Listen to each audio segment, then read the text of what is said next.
कोल्हापूरमधल्या पुईखडी इथल्या घाटामध्ये सापडलेल्या मृतदेहासंदर्भातली एक धक्कादायक आणि तितकीच भावनिक माहिती आत्ता समोर आली आहे। विराट गौतम असं मृतदेह सापडलेल्या व्यक्तीचं नाव असून या व्यक्तीच्या परिवारातील तिघांचा नोव्हेंबर 2023 मध्ये याच कोल्हापूरमधल्या पुईखडी इथं ट्रॅव्हल्सच्या अपघातामध्ये मृत्यू झाला होता।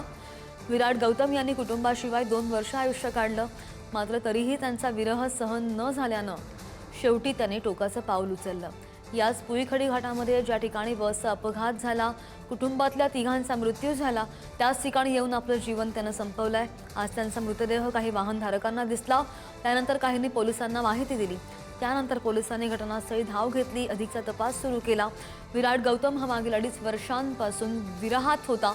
नेहमीच अधूनमधून तो याच पुईखडी इथल्या घाटामध्ये येऊन ज्या ठिकाणी अपघात झाला तिथं हार आणि फुलं वाहायचा।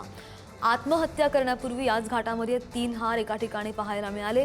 जेव्हा ही विरहाची कहाणी अनेकांना ऐकायला मिळाली, यावेळी अनेकांच्या डोळ्यामध्ये पाणी सुद्धा तरळलं। कुटुंबियांच्या विरहामधून विराट यांची आत्महत्या, आज कोल्हापूरमध्ये या व्यक्तीनं आपलं जीवन संपवलं।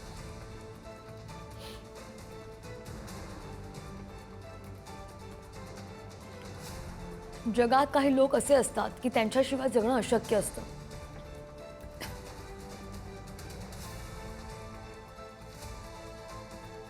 की जगातून गेला तर आपलं काय होणार?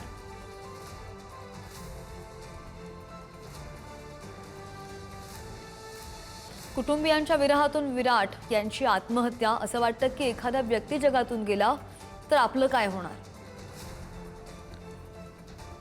2.5 वर्षांपूर्वी माझ्या कुटुंबियांचा अपघाती मृत्यू झाला, त्याच वेळी माझं आयुष्य संपलं होतं। विराट गौतम यांनी ही एक्सपोज केलेली होती आत्महत्येपूर्वी।